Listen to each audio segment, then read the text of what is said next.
ناظرین و سامعین السلام علیکم۔ لیجیے دل دریا ٹی وی کی طرف سے حاضر خدمت ہیں گرم گرم موسم میں گرم گرم خبریں۔ ہم اگر خبریں سننے سے پہلے پستہ بادام والی آئس کریم، پیپسی کولا اور روح افزا پاس رکھنا مت بھولیے تاکہ دماغ ٹھنڈا رہے۔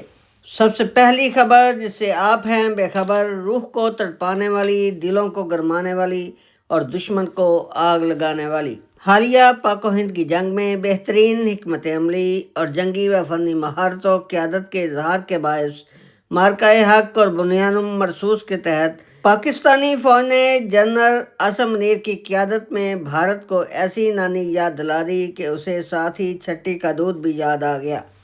جنرل عاصم منیر کے اس بہادرانہ اور جرأت مندانہ کارنامے کے بدلے میں وفاقی کابینہ نے متفقہ طور پر فیصلہ کرتے ہوئے انہیں فیلڈ مارشل کے عہدے پر ترقی کا نوٹیفیکیشن جاری کر دیا۔ عاصم منیر کی اس ترقی پر پوری قوم انہیں ہدیہ تبریک پیش کرتی ہے۔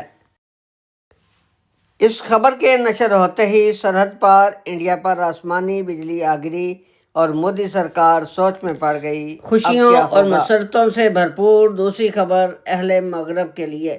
برطانیہ اور یورپ 5 سال بعد ایک بار پھر یکجان دو قالب ہو گئے۔ سمندر کے آر پار آنے جانے کی پابندیاں سمندر کی لہروں میں ہی بہا دی گئی۔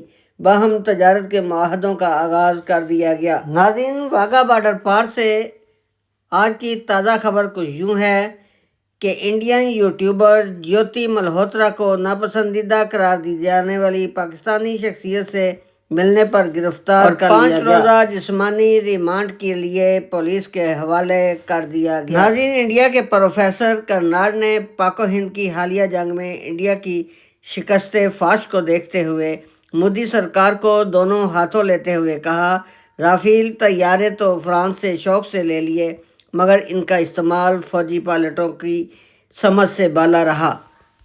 فرانس نے جب حالیہ پاک بھارت جنگ میں رافیل طیارے پاکستانی فوج کے ہاتھوں تباہ ہونے پر نئی دہلی کو رافیل طیاروں کے سورس کوڈ دینے سے انکار کر دیا ہے۔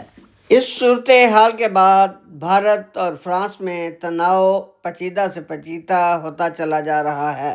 ناظرین، اسرائیل کے صدر نیتن یاہو نے ظلم اور سفاکی کی انتہا کر دی۔ غذا اور ادویات غزہ لے جانے والے کنٹینرز پر پابندی عائد کر دی۔ ناظرین، اب آ رہی ہے خبر قیدی نمبر 804 کی۔ علیمہ باجی نے خان صاحب سے ملاقات کی۔ ان کا کہنا ہے کہ عمران خان اسٹیبلشمنٹ سے بات کرنے کے لیے تو تیار ہے مگر انہوں نے نون لیگ کی قیادت سے بات چیت کرنے سے انکار کر دیا ہے۔ یاد رہے، یہ ہوتی ہے عوامی حمایت یافتہ لیڈر کی طاقت کہ عمران خان کے ایک ٹویٹ نے انڈین فوج کا مورال ڈبردوز کر کے رکھ دیا تھا۔ اور اب خبر کھیل کے میدان سے۔ P C L Pakistan cricket board کا واضح اعلان، پاک بھارت کشیدگی سے کوئی ٹیم نہ ہو پریشان۔ پاک بھارت کی باہم کشیدگی کو پی سی ایل میں رکاوٹ نہیں بننے دیں گے۔ مگر اس واضح اعلان کے باوجود ہندوستان نے ایشیا کپ سے علیحدگی کا اعلان کر دیا۔ اور سنیے اب آخری خبر موسم کی شدت کی۔ پاکستان سمیت پورا ایشیا، یورپ اور برطانیہ شدید گرمی کی لپیٹ میں۔ پاکستان کے شہروں میں درجہ حرارت کی صورت کچھ یوں ہے: اسلام آباد 41، لاہور 43، نواب شاہ 46، دادو 47 اور سبی میں درجہ حرارت 48 ڈگری تک جا پہنچا۔ اور گرمی کی شدت کے باعث پاکستان میں حکومت کو تعلیم کے اوقات میں تبدیلی کرنا پڑ گئی۔ چنانچہ حکومت نے تعلیمی مدارس کے اوقات کار عارضی طور پر صبح 11 سے 11:30 بجے تک مقرر کر دیے ہیں۔ جو ہی موسم کی شدت میں کمی آئے گی، اوقات کار ریورس کر دیے جائیں گے۔